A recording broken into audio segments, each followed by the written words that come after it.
வணக்கம் அக்கா. எல்லாரும் எப்பவும் நல்லா இருக்கணும். நிறைய உங்களம்மா சேனல்ல நியூ சப்ஸ்கிரைபர் நிறைய பேர் வந்திருக்கீங்க. வந்தவங்க வேண்டுதல் கடிதம் அப்படின்னா என்ன அப்படிங்கிறது நிறைய பேருக்கு தெரியல. அதை பற்றின ஒரு விளக்கம் மறுபடியும் இது அடிக்கடி அம்மா கொடுத்துட்டே இருக்கேன். சேனலை சப்ஸ்கிரைப் பண்ணி உள்ளே போய் பார்த்துருந்தீங்கன்னா உங்களுக்கு நிறைய விஷயம் புரிஞ்சிருக்கும். உள்ளே போய் வீடியோ பார்க்காதவங்க கேட்குறதுனால இந்த ஒரு விளக்கத்தோடு வரக்கூடிய வளர்பிறை பஞ்சமியை பற்றிய ஒரு தெளிவோடு உங்களோட பகிர்ந்துக்கிறேன். அதாவது வேண்டுதல் கடிதம். நம்ம நாகபுரத்தில் வீற்றிருக்கக்கூடிய நாகலட்சுமி வாராகி தாயாரினுடைய உத்தரவின்படி எங்கெல்லாமோ இருக்கக்கூடிய மக்கள் தங்களுடைய குறைகளை பகிர்ந்து கொண்டு அதற்கு தீர்வு தரக்கூடிய ஒரு ஸ்தலம் நம்ம நாகபுரத்தில் வீற்றிருக்கக்கூடிய நாகலட்சுமி வாராகியினுடைய திருத்தலம்னு தான் நான் சொல்லுவேன். அந்த அளவுக்கு அம்மாவினுடைய கருணை பார்த்தீங்கன்னா நிறைய மக்களுக்கு இன்னைக்கு எவ்வளவோ கழுத்தளவு பிரச்சனைகள் இருந்தாலும் அந்த பிரச்சனைகளுக்கான ஒரு தீர்வாக நம்மளோட வேண்டுதல் கடிதம் எல்லா இடத்துலையும் இருக்கு.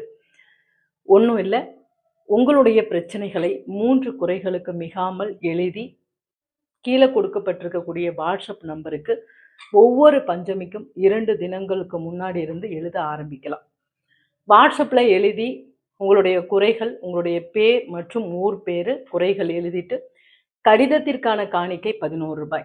இது கடிதத்திற்கான காணிக்கை மட்டும்தான்.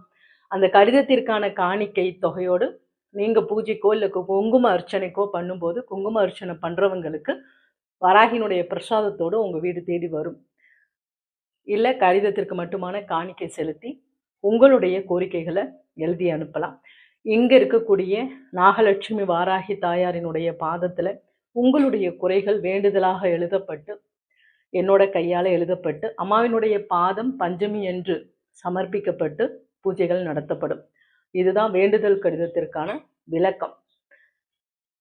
இப்போ அடுத்து பஞ்சமி எப்போ வருது அப்படின்னா மார்ச் 22 ஞாயிற்றுக்கிழமை வளர்பிறை பஞ்சமி வருது. கடிதம் எழுதக்கூடியவங்க இன்றும் நாளையும் எழுத ஆரம்பிங்க. எழுதி இந்த நம்பருக்கு நீங்கள் வாட்ஸ்அப்பில் அனுப்பி வைங்க. கடிதத்திற்கான காணிக்க தொகை அனுப்பி அதோட ரசீதும் உங்களுடைய பேர், ஊர், குறைகள் எழுதி அனுப்பணும். முறையாக இருக்கும் பட்சத்தில் கடிதங்கள் எழுதி அம்மாவினுடைய பாதத்தில் வைக்கப்படும். முறையில்லாமல் வாய்ஸ் போடுறது, காணிக்கை அனுப்பாமல் இருக்கிறது, ஏதோ ஒரு ஊர் பேரும் தன்னோட பேரும் அறிமுகப்படுத்தாமல் ஏதோ குறைகளை மட்டுமே அனுப்புறது, இப்படிப்பட்ட தேவையற்ற கடிதங்கள் நிராகரிக்கப்படும். வளர்பிறை பஞ்சமி அன்று மாலை 6 மணிக்கு எந்த அளவுக்கு எனக்கு நேரம் இருக்கோ அதை முதற்கொண்டு நேரலையில் உங்களுடைய கடிதங்கள் வாசிக்கப்படும். குலுக்கல் முறையில் தேர்ந்தெடுக்கப்படக்கூடிய 5 நபருக்கு பிரசாதம் வீடு தேடி வரும். வளர்பிறை பஞ்சமி அன்று குலுக்கல் முறையில் தேர்ந்தெடுக்கப்படக்கூடிய நபர்களுடைய அட்ரஸுக்கே தேடி வரும். ஆக இந்த கடிதத்தை பற்றிய விளக்கம் உங்களுக்கு புரிஞ்சிருக்கும்னு நினைக்கிறேன். கோவில் எங்கே இருக்குன்னு பல பேர் கேட்குறீங்க. கோவில் தேனி மாவட்டம் வெங்கடாஜலபுரத்தில் சுயம்பு நாகம்மாள், சுயம்பு நாகலட்சுமி வாராகி அம்மன் ஆலயம் இருக்கு.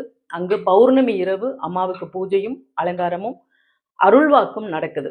அதே மாதிரி அமாவாசைக்கு நாகசக்தி முருகன் ஆலயம் ஆண்டிப்பட்டி வட்டம் தெப்பம்பட்டி வேலப்பர் கோவில் ரோடு மேலே நம்ம நாகசக்தி முருகன் ஆலயம் இருக்கு. அமாவாசை அன்று பகல்ல வாக்கு இருக்கு. காலை முதல் இரவு வரை அன்னதானமும் நடக்குது. புரிஞ்சிருக்கும்னு நினைக்கிறேன். வேண்டுதல் கடிதம் எழுதக்கூடியவங்க இன்றும் நாளையும் எழுத ஆரம்பிங்க. இன்னைக்கு இந்த ஒரு பதிவு உங்களோட பகிர்ந்துக்கிட்டதுல ரொம்ப மகிழ்ச்சி. நன்றி, வணக்கம்.